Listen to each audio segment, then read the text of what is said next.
दोस्तों नमस्कार, मेरा नाम है गोपाल शाह और आप देख रहे हैं ग्राउंड सर्वे न्यूज। आज बात होगी देश और दुनिया की, जिसमें जानेंगे दुनिया का चौधरी अमेरिका इजराइल के उकसावे पर दुनिया को कितनी बड़ी संकट में डाल दिया है। ईरान, इजराइल और अमेरिका युद्ध अब चौथे सप्ताह में प्रवेश कर चुकी है और ताज़ा हालात यह है कि दुनिया ऊर्जा संकट में घिरती जा रही है और इसका सबसे ज़्यादा असर गरीब मुल्कों पर पड़ेगा, जहां के नागरिक बामुश्किल जिंदगी जी रहे हैं। महंगाई अब चरम पर पहुंचेगी तो सोचें गरीब तबका कैसे जिएगा। बात की जाए भारत की तो मात्र एक दिन पहले देश के प्रधानमंत्री सदन से लोगों को तैयार रहने की बात कह चुके हैं। हमारे देश की विदेश नीति कैसी है, अब यह बताने की जरूरत नहीं है कि जंग से मात्र 4 दिन पहले देश के प्रधानमंत्री इजराइल जाकर इजराइल के बेंजामिन नेतन्याहू से गले मिलकर मेडल पहनकर लौट आए और इसका फायदा भारत को कितना मिला आपके सामने है। जिस तरह से राहुल गांधी ने सरकार की नीतियों और खामियों की बात की, वहीं कांग्रेस के प्रवक्ता पवन खेड़ा ने प्रेस कॉन्फ्रेंस लेकर साफ शब्दों में प्रधानमंत्री की नीतियों की बखिया उधेड़ दी है। उससे सरकार पर कितना फर्क पड़ा यह नजर नहीं आ रहा है, पर जनता एक बार फिर पिस रही है और इससे ज़्यादा पिसने को अब तैयार रहना पड़ेगा, इसमें दो राय नहीं।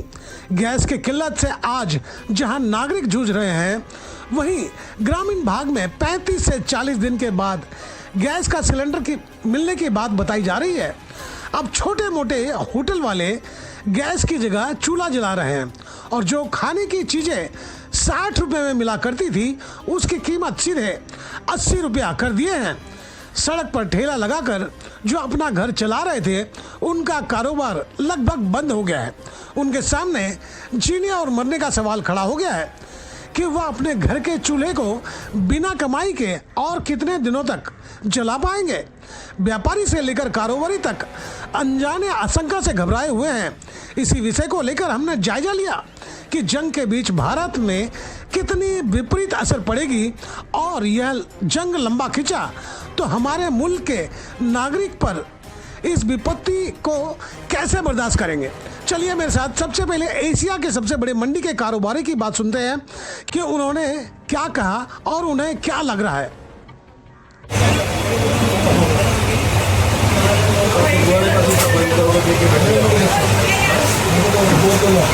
सर, सबसे पहले आपका परिचय जानना चाहेंगे। हमारा दुकान का नाम है यस एंटरप्राइज। जी, आपका नाम? शैलेश ठक्कर। चलिए जी, ये बताएं कि जिस तरह से देखा जा रहा है कि गल्फ वार आगे बढ़ती जा रही है, आपको लगता है कि अगर ये वार लंबा खींचा तो जो कारोबारी है और नागरिक है उस पर विपरीत प्रभाव पड़ेगा? अभी तो फिलहाल तो कुछ इतना ये नहीं है जी। अभी ऑयल वगैरह में ही रेट बढ़ा है जी, यहाँ ड्राई फ्रूट्स आइटम में बढ़ा है। बाकी अभी और लंबा चलता है, पेट्रोल डीजल का शॉर्टेज होता है तो सब चीज़ पे असर पड़ेगा जी। अगर आंकड़ों की बात की जाए तो कितना प्रतिशत खाद्य पदार्थ में इजाफा हो सकता है? अभी देखो उसका तो ये नहीं है। अभी जैसा ऑयल है जी, तो ऑयल में आज 600-700 रुपया 13 kg टीन में बढ़ गया है जी। वैसा अभी जैसे तुअर दाल है, ये है, तो सब जो है माल नहीं आ रहा है तो उसके ऊपर 10-12 रुपये kg में बढ़ सकता है। तो आपको लगता है कि आम आदमी का जीना मुहाल हो जाएगा, तकलीफ में आम आदमी जूझेगा? वो तो है ही ना सर, आम आदमी को तो प्रॉब्लम है ही। आज गैस नहीं मिल रहा है जी, कल पेट्रोल नहीं मिलेगा तो प्रॉब्लम तो है ना सर।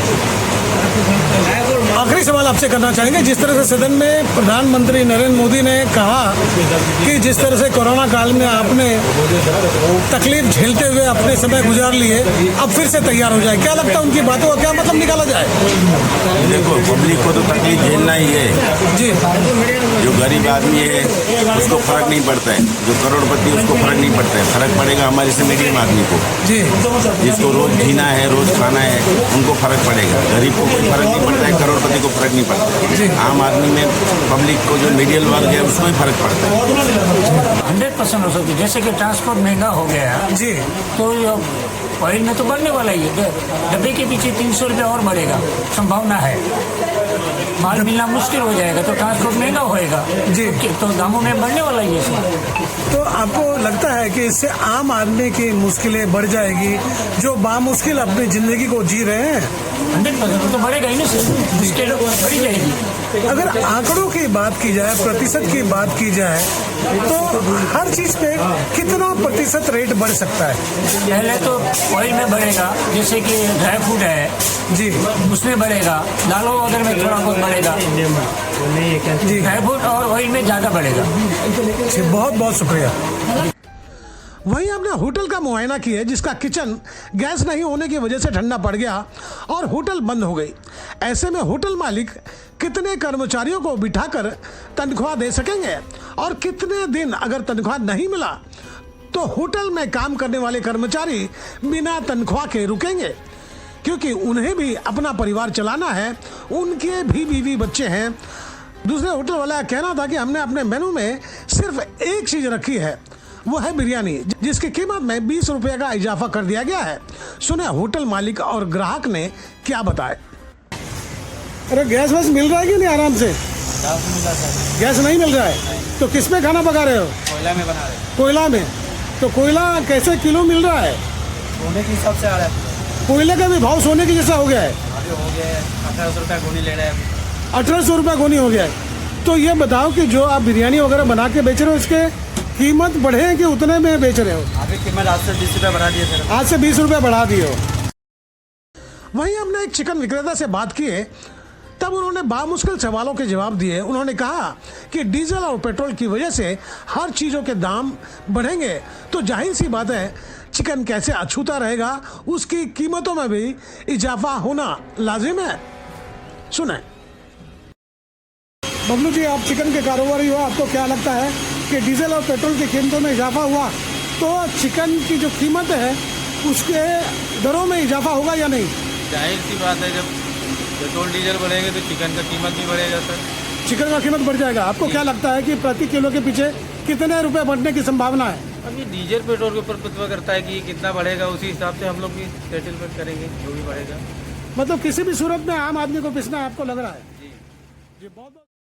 यानी कुल मिलाकर हालात अभी ऐसे हैं, पर जंग की आग ज्यादा भड़की तो जाहिर सी बात है गल्फ में काम करने वाले भारतीय भी भारत का रुख करेंगे और भारत सरकार 1 करोड़ से ज्यादा नागरिकों को भारत लाभ ही पाएगी या नहीं, या आप सोचे। पर हमने आज जो हालात देखे और जो महसूस किए वह आपसे साझा कर रहे हैं। मैं आपको बताना चाहूँगा कि मैं फिलहाल इस वक्त नवी मुंबई नेहरू में मौजूद हूँ और आपको पता है कि भारत में जिस तरह से गैस की किल्लत चल रही है उसकी वजह से आज की तारीख में ऐसे सैकड़ों होटल हैं जो मुंबई से लेकर नवी मुंबई तक बंद होने के कगार पर पहुंच चुके हैं और कुछ तो बंद भी हो गए हैं। मैं आपको एक नज़ारा दिखाऊंगा कि आप देख सकते हैं तमाम ये चूल्हे जो है पूरे ठंडे पड़े हैं और होटलों का आलम यह है कि जितने होटल में लोग काम कर रहे थे उसमें से उनके जो मालिक है उनकी हालत बद से बदतर होती जा रही है, जिसकी वजह यह है कि वह यह सोच के परेशान है कि अगर कारोबार नहीं चला तो वह अपने कर्मचारियों को कैसे तनख्वाह चुकाएंगे। दूसरी तरफ देखा जाए तो होटल में ग्राहक आ रहे हैं लेकिन उन्हें खाने की जो रेसिपी यानी कि मेनू दिए जाते हैं उनमें वो तमाम चीज़ें नदारत है, जिसकी वजह यह है कि आप देख सकते हैं कि एक गैस का चूल्हा जल रहा है और इसी एक गैस के चूल्हे पर यह खाना पकाया जा रहा है। यानी गैस का चूल्हा नहीं है, कोयले जलाया जा रहा है और जिस पर खाना पकाया जा रहा है। ऐसे में समझा जा सकता है कि जो रोजमर्रा की जिंदगी रोज कमाओ और रोज खाओ वाले लोग हैं जो बाकायदा होटल पे ही डिपेंड है, अगर ऐसे होटल बंद होने लगे तो समझा जा सकता है कि उनका पेट कैसे भरेगा। जी हाँ, तमाम यहाँ पर नवी मुंबई की बात की जाए या मुंबई की बात की जाए तो तमाम ठेले लगते थे जिन पर भजिया वड़ा पाव छाका जाता था, लेकिन आज की तारीख में आलम यह है कि कम से कम 90% ऐसे ठेले बंद हो गए हैं जहाँ पर भजिया बेचकर मतलब भजिया छाक कर बेचे जा रहे थे, क्योंकि गैस की किल्लत होने की वजह से वो सारे कारोबार बंद है। बात कारोबार तक ही खत्म नहीं होती है, जिन जिन लोगों का कारोबार बंद हुआ है अब उनके घर पर संकट खड़ा हो गया है कि अगर उनके घर में रुपए नहीं आएंगे तो उनका घर कैसे चलेगा।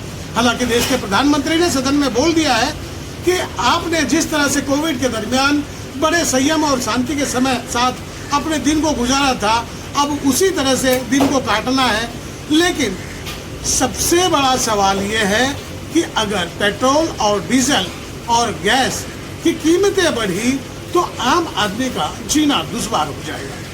दोस्तों, हम यही कहना चाहेंगे कि हालात कैसे भी क्यों ना आन पड़े, जिंदगी को जीना है तो हमारी सलाह इतनी होगी कि सूझबूझ और समझदारी और संयम के साथ हालातों का सामना करें तो हो सकता है कई कठिनाइयां दूर हो जाएगी। जय हिंद साथियों, जल्द दूसरी खबर के साथ आपसे रूबरू होऊंगा। देखते रहें ग्राउंड सर्वे न्यूज़। अगर आपको मेरी खबर बेहतर लगी हो तो लाइक करें, सब्सक्राइब करें और बेल आइकन दबा दें। आप हमें कोई सुझाव देना चाहते हैं तो कमेंट बॉक्स पर लिख भेजें। तो गोपाल साहब को दीजिए इजाज़त।